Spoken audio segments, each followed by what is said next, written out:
தூத்துக்குடி மாவட்டத்தில் தேசிய சுகாதார திட்டத்தின் கீழே காலியாக இருக்கக்கூடிய பல்வேறு பணியிடங்களை வந்து ஒப்பந்த அடிப்படையில் நிரப்புவதற்கான வேலைவாய்ப்பு அறிவிப்பை வந்து மாவட்ட நலவாழ்வு சங்கம் வந்து வெளியிட்டிருக்காங்க. தூத்துக்குடி மாவட்டத்தில் இதற்கு அப்ளை பண்ணுறதற்கான கடைசி நாள் 22 ஜனவரி 2025 மாலை 5 மணிக்குள்ளே அப்ளை பண்ணணும்.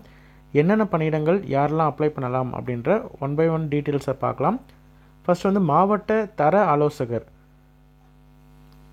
இது வந்து துணை இயக்குனர் மருத்துவம் மற்றும் ஊரக நலப்பணிகள் அலுவலகத்தில் வந்து இந்த வேக்கன்சி இருக்குது. ஒரு வேக்கன்சி இருக்குது.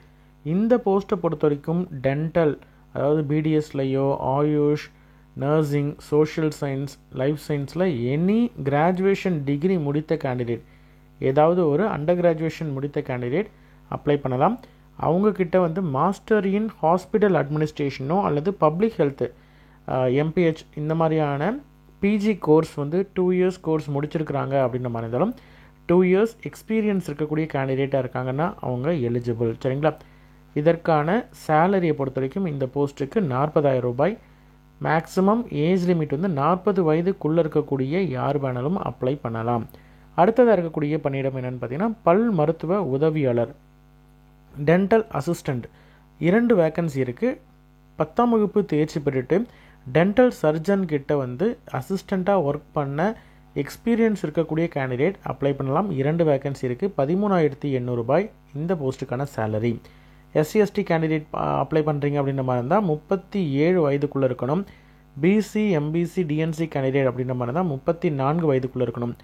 ஓசி கேண்டிடேட் அப்படின்ற மாதிரி இருந்தால் 32 வயதுக்குள்ளே இருக்கணும்.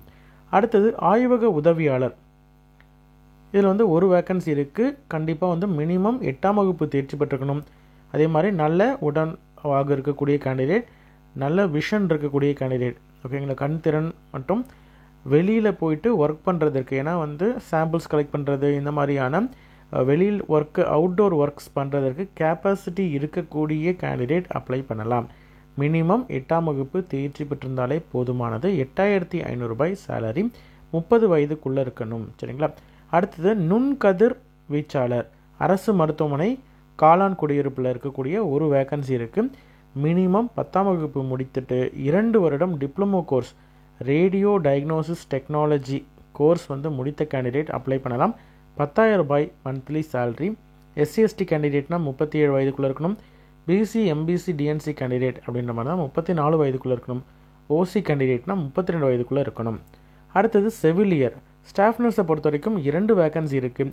Diploma in general nursing and midwifery DGNM முடித்த கேண்டிடேட் அல்லது பிஎஸ்சி நர்சிங் முடித்த கேண்டிடேட் அப்ளை பண்ணலாம். 18,000 ரூபாய் சேலரி.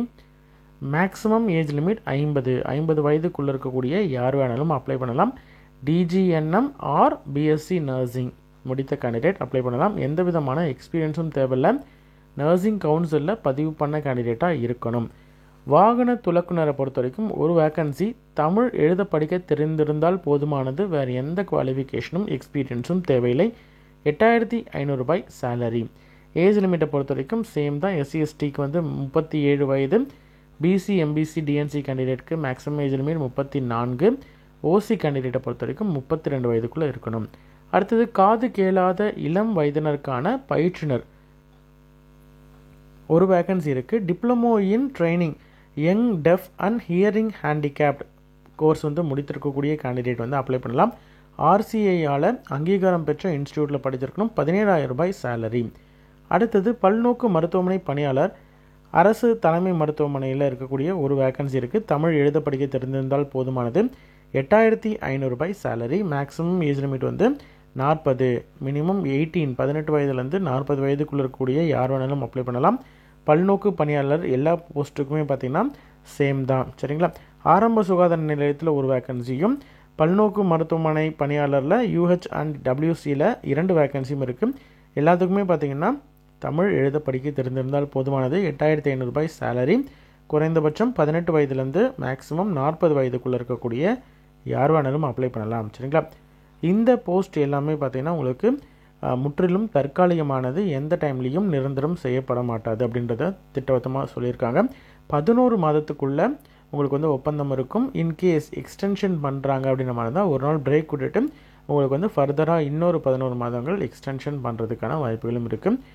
அதே மாதிரி இதற்கான அப்ளிகேஷனை பொறுத்த வரைக்கும் thoothukudi.nic.in அஃபிஷியல் வெப்சைட்டில் நீங்கள் போயிட்டு டவுன்லோட் பண்ணிவிட்டு டீட்டெயில்ஸ் எல்லாத்தையும் ஒன் பை ஒன் ஃபில் பண்ணிவிட்டு அதற்கு தேவையான சப்போர்ட்டிங் டாக்குமெண்ட்ஸ் எல்லாத்தையும் வந்து ஜெராக்ஸ் வச்சு நேரில் நீங்கள் வந்து அப்ளிகேஷன் வாங்குறதா இருந்தாலும் வாங்கிக்கலாம், அல்லது தபால் மூலியமாக நீங்கள் வந்து நேரில் வாங்கி நேர்லேயே நீங்கள் சப்மிட் பண்ணலாம்.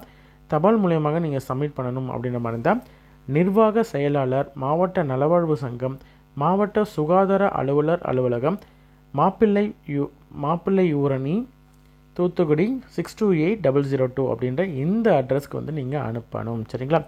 22/1/2025 மாலை 5 மணிக்குள்ளே நீங்கள் நேர்லையோ அல்லது தபால் மூலயமாகவோ அப்ளிகேஷனை வித் நெசசரி டாக்குமெண்ட்ஸோட சப்மிட் பண்ணணும். சரிங்களா? அப்ளிகேஷன் ஃபார்மட்ஸ் வந்து இதில் கொடுத்துருக்காங்க. இதுதான் வந்து கான்ட்ராக்ட் பேசிஸில் டிஸ்ட்ரிக்ட் குவாலிட்டி கன்சல்டன்ட் பணியிடத்திற்கான அப்ளிகேஷன். ரைட் சைடில் உங்களுடைய ஃபோட்டோ ஒட்டிக்கோங்க. என்ன போஸ்ட்டுக்கு அப்ளை பண்ணுறீங்க அப்படின்றத வந்து தெளிவாக வந்து நீங்கள் இதில் மேலே எழுதிடணும். அதே மாதிரி உங்களுடைய பெயர், ஃபாதர் நேம், உங்களுடைய ஜெண்டர் டிக் பண்ணிக்கோங்க, date of birth, age, community, education qualification, Aadhaar card number, அதே மாதிரி ஏதாவது ஸ்பெஷல் கேட்டகரியில் நீங்கள் வரீங்களா, contact number, mail ID, previous experience, அதே மாதிரி பர்மனெண்ட் அட்ரஸும் இப்போ இருக்கக்கூடிய ப்ரெசன்ட் அட்ரஸும் நீங்கள் மென்ஷன் பண்ணிவிட்டு கீழே சைன் பண்ணி டேட்டு பிளேஸை வந்து நீங்கள் இதில் மென்ஷன் பண்ணணும். சரிங்களா? பாஸ்போர்ட் சைஸ் ஃபோட்டோ வந்து ஒட்டிடணும். ஜெராக்ஸ் காப்பீஸ் வந்து கண்டிப்பாக நீங்கள் வந்து டாக்குமெண்ட்ஸ் எல்லாமே வைக்கணும். சரிங்களா?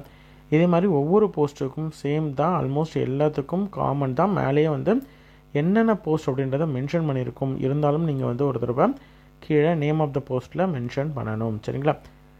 இதில் வந்து முக்கியமாக உங்களுடைய ஆதார் கார்டு, அதே மாதிரி date of பர்த்துக்கான proof, 10th 12th இந்த மாதிரி கல்வி தகுதிக்கான ப்ரூஃபு, எக்ஸ்பீரியன்ஸுக்கான ப்ரூஃபு, மார்க் ஷீட்ஸ் இருக்குது அப்படின்ற மாதிரி தான் மார்க் ஷீட்ஸு, டிகிரி டிப்ளமோ முடிச்சிருக்கீங்கன்னா அதற்கான சர்டிஃபிகேட்டு, அதில் நீங்கள் எடுத்த மதிப்பெண்கான ப்ரூஃபு, அதே மாதிரி உங்களுடைய கம்யூனிட்டி சர்டிஃபிகேட்டு, வேறு ஏதாவது ரிசர்வேஷன் கிளைம் பண்ணுறீங்க, ஸ்பெஷல் கேட்டகரி ப்ரையாரிட்டி ஏதாவது கேட்குறீங்க அப்படின்ற மாதிரி தான் அதற்கான சர்டிஃபிகேட்ஸ் வைக்கணும். சரிங்களா? இது எல்லாம் நீங்கள் வச்சாலே ஜெராக்ஸ் மட்டும்தான் வைக்கணும். ஒரிஜினலை பொறுத்த வரைக்கும் உங்களுக்கு சர்டிஃபிகேட் வெரிஃபிகேஷன் அப்போவோ அல்லது உங்களுக்கு எக்ஸாம் இருக்குது, இன்டர்வியூ இருக்குது அப்படின்ற மாதிரி தான் அந்த டைமில் உங்களுக்கு செக் பண்ணுவாங்க. அந்த டைமில் நீங்கள் வந்து எடுத்துகிட்டு போனால் போதுமானது. இப்போது நீங்கள் ஜெராக்ஸ் வந்து செல்ஃப் அட்டஸ்ட் உங்களுடைய சைன் கீழே போட்டு நீங்கள் வந்து அனுப்பலாம். சரிங்களா? ஒவ்வொரு போஸ்ட்டுக்கும் செப்பரேட்டாக அப்ளிகேஷன் கொடுத்துருக்காங்க. ஆல்மோஸ்ட் எல்லா போஸ்ட்டுக்குமே வந்து காமனான அப்ளிகேஷன் ஃபார்மேட் தான். மேலே மட்டும் என்னென்ன போஸ்ட் அப்படின்றத மாறி இருக்கும். சரிங்களா? இன்ட்ரெஸ்டட் கேண்டிடேட் அப்ளை பண்ணுங்கள். உங்களோட ஃப்ரெண்ட்ஸ் சர்க்கிள்லையோ ரிலேட்டிவ்ஸ்லையோ யாராவது வந்து இந்த மாதிரி டிஹெச்எஸில் ஒர்க் பண்ணுறதற்கு எலிஜிபிள் தமிழ்நாட்டில் அப்படின்ற மாதிரி இருந்தாலும் இந்த நோட்டிஃபிகேஷனில் எலிஜிபிலிட்டி க்ரைட்டீரியாவை அவங்க மீட் பண்ணுறாங்க அப்படின்ற மாதிரி இருந்தால் அவங்களுக்கு இந்த வீடியோவை ஷேர் பண்ணுங்கள். கண்டிப்பாக அவங்களுக்கு யூஸ்ஃபுல்லாக இருக்கும். சரிங்களா? நன்றி.